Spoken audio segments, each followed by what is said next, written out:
So I decided to go to the thrift store to see if a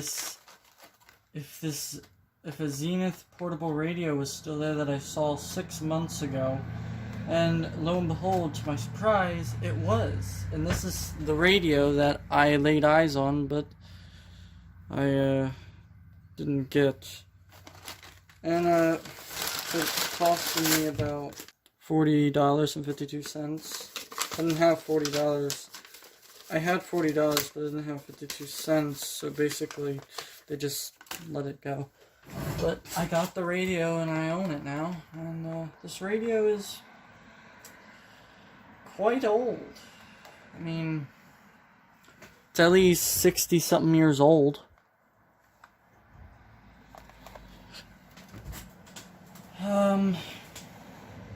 It is a Zenith Royal 500 radio. You can barely see it. My guess somebody used the abrasive pad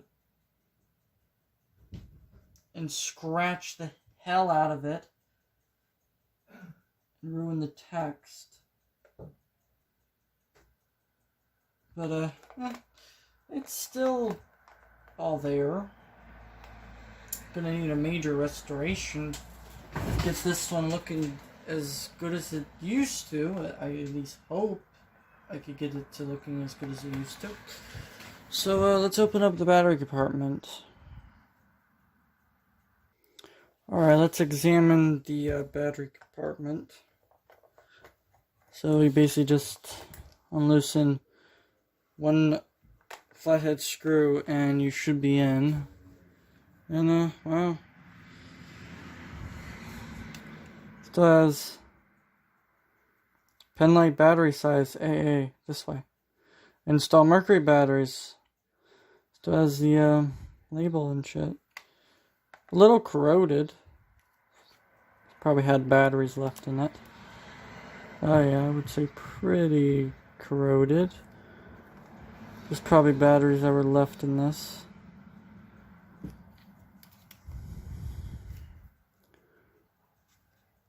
But yeah, it's like, you see tubeless, all transistor kind of, but the rest of it's all scratched up. Hopefully I can get that polished and get some white paint and put it in so you could easily see it. But yeah. On tuning, this has a neat little tuning thing. This is the tuner. Just move it. Very neat. Let's put batteries in it. Let's see if a 50-year-old radio will still work. 60-year-old radio, I mean. It being a Zenith, you would hope that it would still work, because Zenith stuff is quite robust. Most of the time.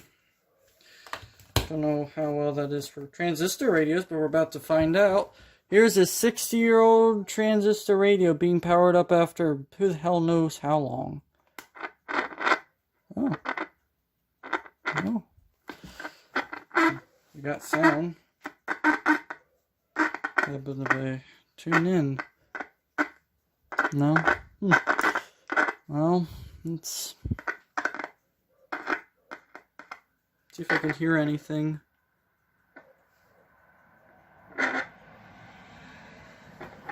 I actually hear something in it, but there's something else very wrong with this. It's not happy at all.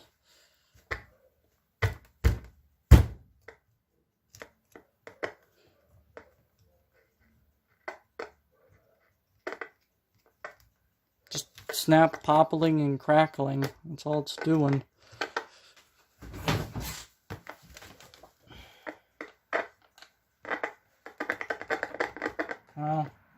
It's like there's an intermittent short in it, or some broken contact. It's like the batteries. Come on.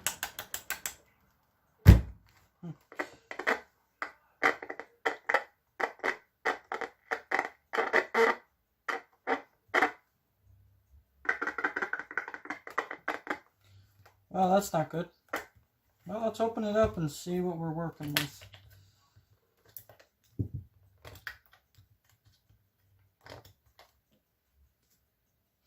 Wow. Look at that. Some information of the radio. Chassis 8AT40Z2. This apparatus is licensed under the United States patent rights of Hazelin Research Incorporated, Zenith. And we have some notes. RCA 4-20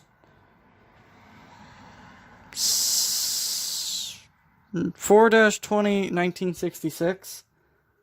And over here we have 8/18/1965, whatever that says, Burgess. And we have a battery diagram and test point diagrams for it. Oh, it tells you what each transistor does. Neat. Okay, that's neat. That's not in bad condition. Now, what else does this thing look like? Well, let's figure it out. We gotta figure this out, because I'd like to get this working. This is a pretty desirable radio. I'm gonna modify it to work also with your phone. So I could play my own music through it and hear how it sounds. But let's take this off. Oh, that was easy. Oh, wow. Ooh, look at that. That's beautiful. Wow. Definitely original. No doubt about it. Look at that. Oh, here we are.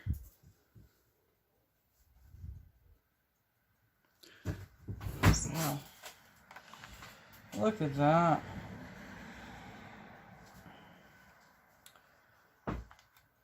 Wasn't that thing a work of art or what? Shit. It's very... Let me get my phone. Let me give you a nice close look of it.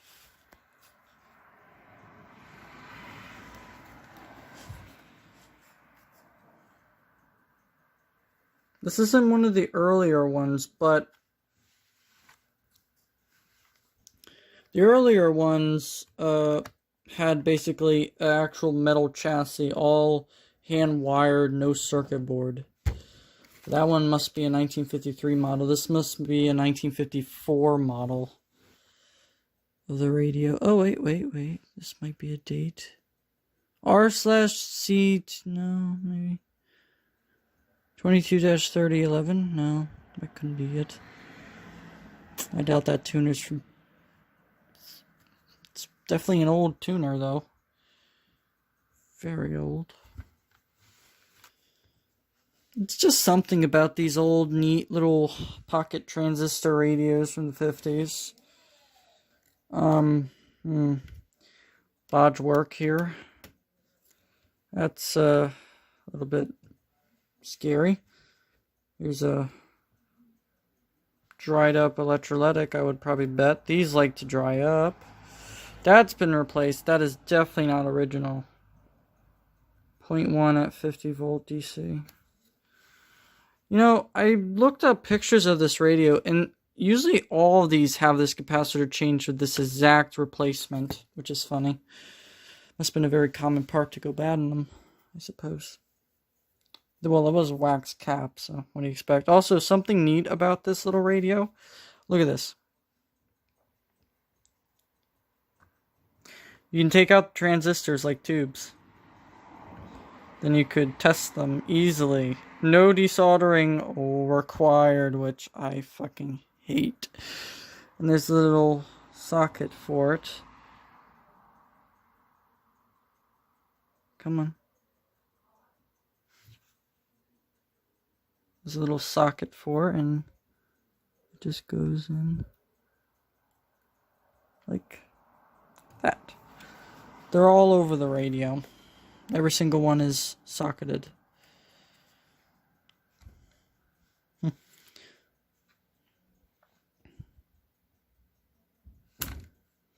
Well, certainly looks all original. Besides that one cap. see the... Oh, instructions for removing chassis. Pull off knobs from front of set. Remove the red stud. Remove these 2 screws. Wow. Still in there. Here's your dipole antenna, I guess. All American made. Not Japanese or Chinese parts at all. Good old American made. Well, I guess I should read the power it up again. Let's power up the radio and see if I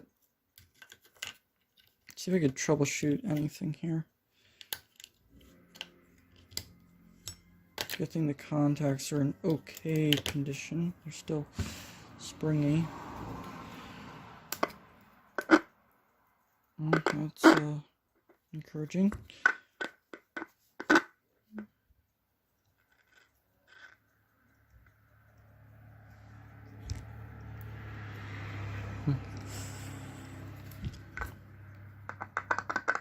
Oh, could be a bad switch. Because if I, there it goes.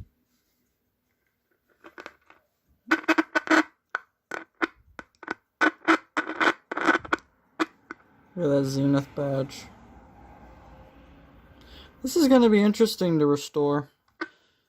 Very interesting.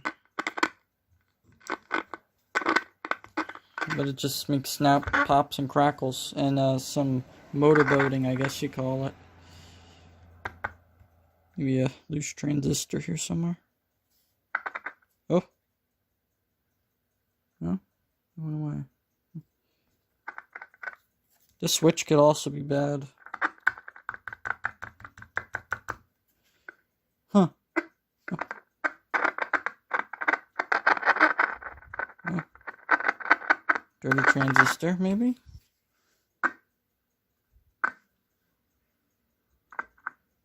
It's like wiggling a tube.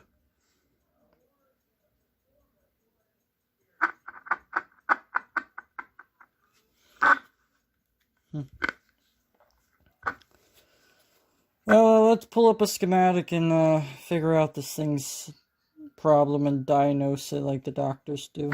Well, to get into this radio, we must follow the disassembly instructions. So basically, they want you to take out these 2 screws in the battery compartment.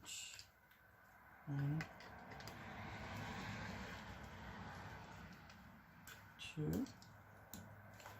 And on the instructions, they also want you to remove this red stud, which is right here, which is already loose. So somebody, well, it's obviously somebody was in this. No doubt about it. There's the red stud. And the fun part, the knobs, which are brittle, so be very delicate with them.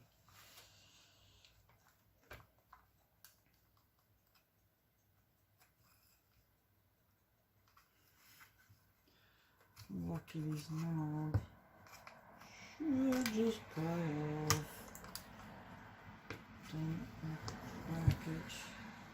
Just gotta be very delicate. There we go. Okay.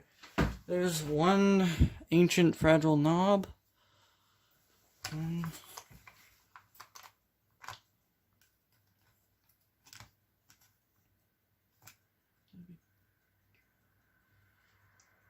Okay, here's the tuning knob. Okay, that's off. And now this piece. There. Okay, now this should just come right off. And it does. Oh, that's filthy. Wow. Here's a transistor radio board from the 50s. That is old. Jesus. And dirty, too. Dusty as hell, also. This will be interesting. Well, first thing when you're troubleshooting a circuit, it is optional, but you could troubleshoot the circuit, which is much funner, or you could just shotgun everything and replace the capacitors. But I want to track my problem before I replace everything. Not everything, the resistors are fine, most likely, and the transistors. Most cases they can be, but yeah. Let's go to the most logical place of a schematic. Let's start with what our problem really is. Let's go to the volume control. C16, 3 microfarad, 12 volt. Okay, so on that transistor next to it should be 40 volts. Negative, I'm guessing 0.27, I would hope. And negative 5.0 volts. Let's see if we get any of those.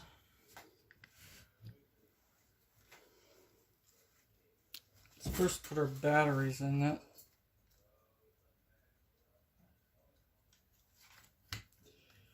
Put that there. Install our ground and then the radio.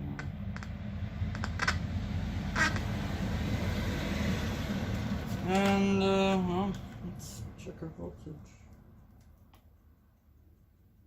5.3 volts. Right there. Oh. 3.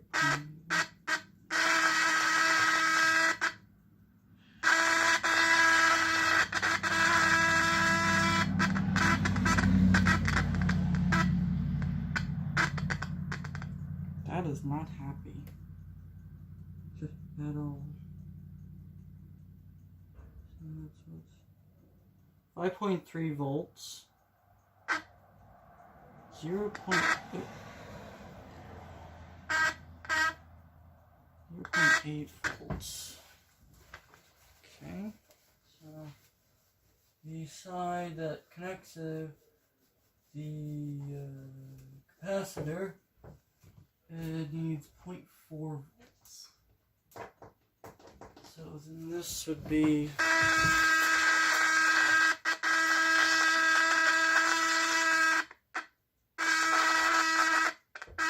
damn, that thing is not happy. I'm trying to diagnose you. Shut up. 5.6 volts. 5.2. 0.8. So he wants to come to life. I don't know. Bit high, but okay. Whatever works.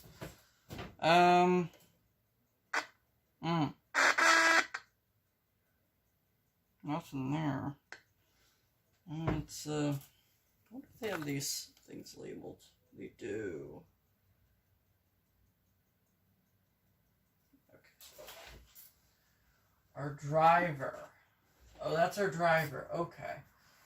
So then 12.1-61 output.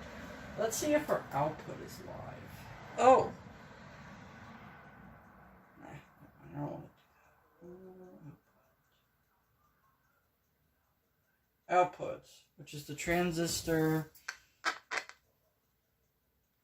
I guess the transistor next to the tuning condenser, which is this one. We should be getting... Oh! Wait a minute. We're supposed to be getting negative 4 volts. Hold on. Background. Oh. 1.6 volts. Oh, we are. Okay, so I just had the ground wrong. That fucker is really motorboating. Okay, so the capacitor should have negative 0.40 volts. So this goes to the capacitor, which has 1.6 volts, no negative. Okay. And the other side, the transistor should have negative 5 volts here. Negative 3.3. Oh, and nothing here. Interesting. So we have negative 5.1. That's normal. But we should be getting on the other side negative 2.7. But right here, we get nothing. Oh, which is connected to a capacitor. It's connected to this capacitor right here. Here we are. See, this capacitor is connected to right here. It's connected to this capacitor right here. So if I bridge this cap, we may get our voltage here. Let's try it. I do have the capacitor to bridge it with. So let's do it. Why not? Let's get our party started here. Troubleshooting style. Okay, so right here, okay, that's our negative. That's our positive.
That right there. Boom.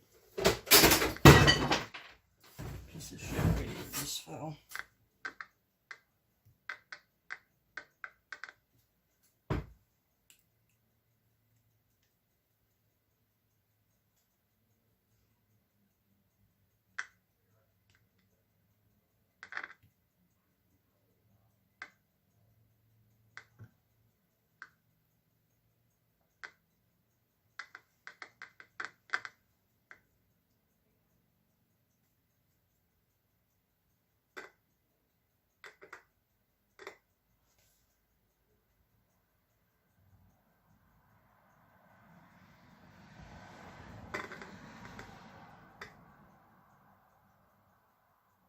Huh.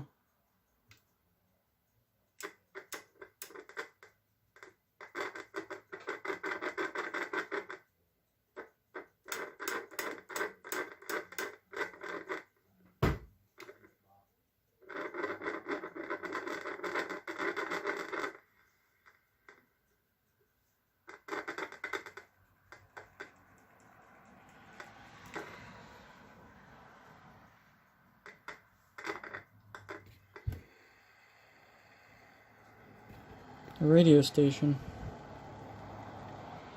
Hold on. There's a little bit of sound. So after bridging that capacitor has got us a sound. And we do have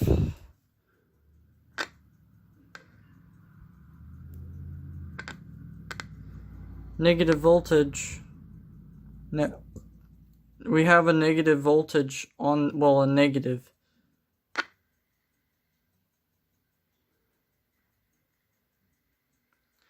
Negative voltage. But if I disconnect the cap. Okay, so if I connect this in circuit, listen to how low it is.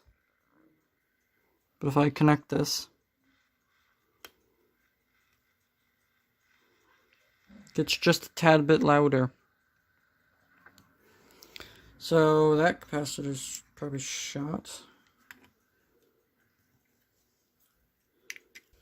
I would probably say there's something not right there. Like, there's gotta be a break in the circuit board somewhere. Somewhere. In bridge. Plus. I think minus.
Alright, we've got it back up and running. There's 1,500.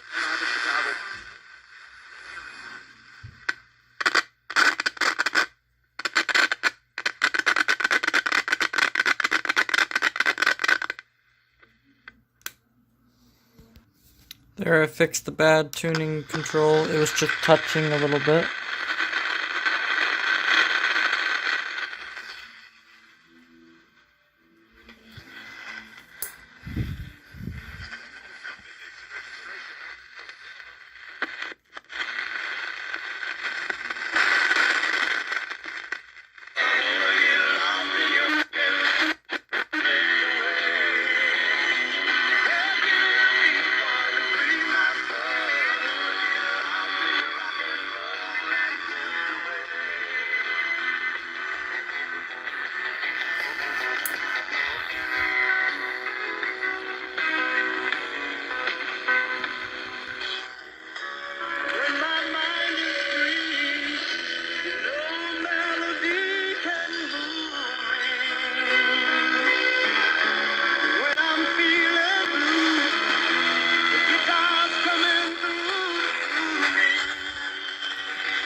Alright, well, I'm gonna clean up the case and put it back